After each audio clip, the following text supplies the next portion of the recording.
बिस्मिल्लाहिर्रहमानिर्रहीम। अस्सलाम वालेकुम वरहमतुल्लाहि वबरकातुहू।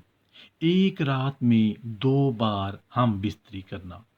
एक सवाल पूछा गया है, क्या जुनूबी वुज़ू किए बगैर सो सकता है? पहली चीज़ हमें ये मालूम होनी चाहिए कि जनाबत है क्या चीज़। जनाबत नापाकी की उस हालत को कहते हैं जो एहतलाम या जमा की वजह से होती है, यानी सोते हुए जिस्म से डिस्चार्ज का होना। इसमें मसला ये है कि औरत को हो या मर्द को, दोनों पर गुस्ल वाजिब हो जाता है। जनाबत के 2 सबब होते हैं। पहला सबब मनी का शहावत से कूद कर बगैर दखूल के निकलना, ख्वाह छूने से हो या देखने से या किसी ख्याल व तसव्वुर से, या एहतलाम या हलक यानी हाथ से हरकत देकर निकलने से, सोते में हो या जागते में, हालत होश में हो या बेहोशी में, मर्द से निकले या औरत से। इन सब सूरतों में उस पर गुस्ल फर्ज हो जाएगा।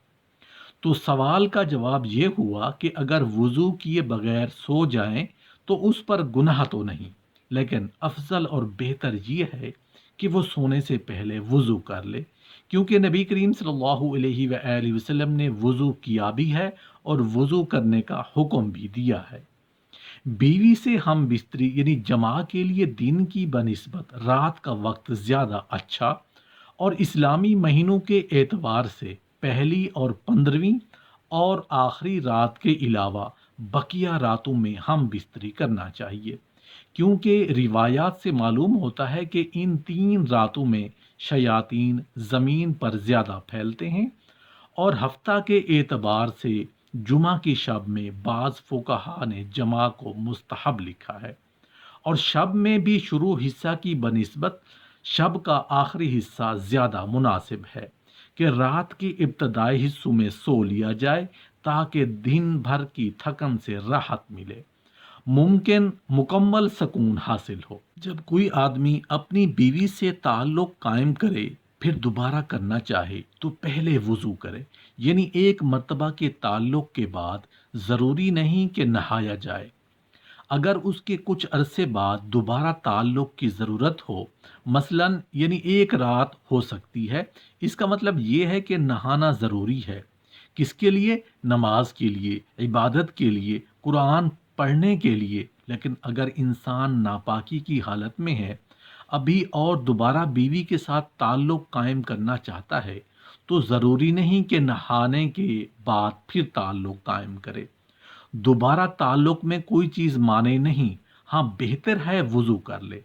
मुस्तहब का मतलब यह है कि बेहतर है वुज़ू कर ले, और वुज़ू यहाँ एक तरह से फ्रेशनेस पैदा करता है इंसान के अंदर।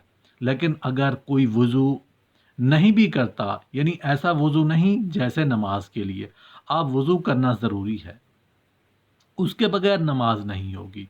तो अगर दोबारा ताल्लुक़ में वुज़ू नहीं किया तो इसका ये मतलब नहीं कि गुनाह का काम कर रहा है। इसका मतलब क्या है? पसंदीदा है, अच्छी बात है, लेकिन अगर कोई नहीं कर सकता तो कोई गुनाह नहीं। एक सवाल पूछा गया है कि अगर खावंद अपनी बीवी से माहवारी के आखिर में हम बिस्तरी का मुतालबा करे तो क्या वो उस पर रजामंदी जाहिर कर सकती है?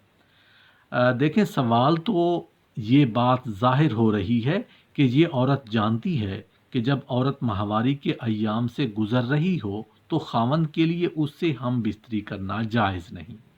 उलमाए कराम का अजमा है कि हालत हैज़ में खावंद का अपनी बीवी से हम बिस्तरी करना हराम है, और बीवी पर खावंद को इससे मना करना ज़रूरी है, और वो इसके पुकारने के बावजूद उसकी मुआफ़क़त ना करे बल्कि मुखालफत करे, क्योंकि ये हराम है, और खालिक की नाफरमानी में मखलूक की फरमाबरदारी जायज़ नहीं। हाँ, जब औरत को कोई उज़र यानी हैज़ लाहक हो तो बग़ैर हम बिस्तरी के औरत से लुत्फ़ अंदोज़ होने में कोई हर्ज नहीं, जैसे कि वो शर्मगाह के बाहर बाहर फ़ायदा हासिल कर सकता है। लेकिन अगर अंजाल हो जाए तो गुस्ल ज़रूरी होगा, और अगर अंजाल नहीं हुआ तो गुस्ल भी वाजिब नहीं होगा।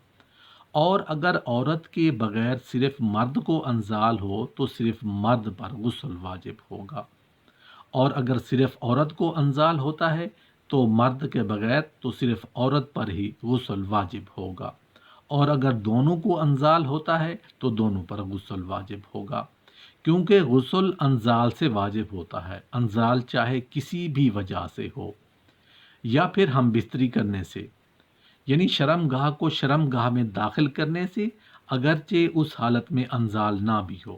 خالق کائنات نے مرد اور عورت کے اندر ایک دوسرے کی صحبت سے سکون حاصل کرنے اور لطف اندوز ہونے کی جو خواہش رکھی ہے، اس کو پورا کرنے کے لیے شرع اسلامی نے نکاح کا طریقہ بتایا ہے، اور اسی لیے نکاح نبی کریم صلی اللہ علیہ وآلہ وسلم کی نہایت اہم سنت ہے۔ اس کے ذریعے انسان زنا جیسے مذموم گناہ سے بچتا ہے۔ یہی وجہ ہے کہ نکاح کو نصف الایمان بھی کہا گیا ہے۔ نکاح کے ذریعے جہاں انسان حرام کاری سے بچتا ہے، وہاں اس کو بدن کی صحت، ذہنی سکون، محبت اور ایک دوسرے کی سچی ہمدردی اور رازداری وغیرہ مختلف قسم کے فائدے بھی حاصل ہوتے ہیں۔ نکاح رخصتی کے بعد جب مرد عورت تنہائی میں یکجا ہوتے ہیں تو مرد کے اندر بالعموم مباشرت کا جذبہ بڑی شدت کے ساتھ ابھرتا ہے، اور اس وقت بعض مرد بڑی بے صبری کے ساتھ عورت پر ٹوٹ پڑتے ہیں۔ بسا اوقات بیوی بحالت حیض ہوتی ہے تو اس درندگی سے بہت تکلیف ہوتی ہے اور وہ منع بھی کرتی ہے، مگر احکام الہی کی ناواقفیت اور اس سے نقصانات کا علم نہ ہونے کے باعث عورت کے انکار کا لحاظ نہ کرتے ہوئے صحبت کر لیتے ہیں، جبکہ قرآن عظیم نے صاف الفاظ میں حالت حیض میں صحبت کرنے سے روکا ہے اور حرام قرار دیا ہے۔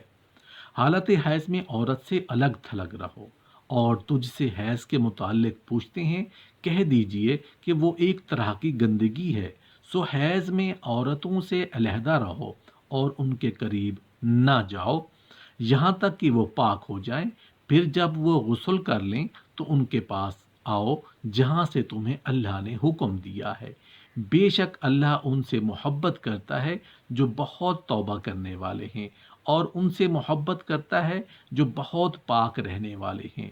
جب خاوند کو اپنی بیوی کے پاس آنے کی حاجت ہو تو اس کا مروجہ طریقہ یہ ہے کہ بیوی کے ساتھ کمرے میں اس وقت اور کوئی نہ ہو، حتیٰ کہ شیر خور بچہ بھی نہ ہو۔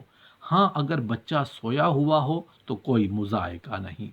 شریعت نے میاں بیوی کو اختیار دیا ہے کہ وہ دن میں یا رات کے کسی بھی حصے میں ازدواجی عمل کو سر انجام دے سکتے ہیں۔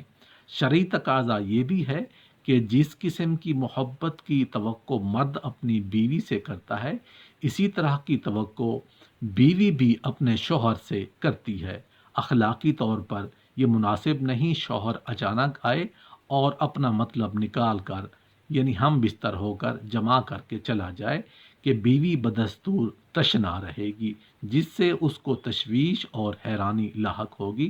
لیکن اگر اس ازدواجی ملاپ کو بخوبی سر انجام دیا جائے تو بیوی کے لیے بھی یہ مرحلہ آسان ہوگا۔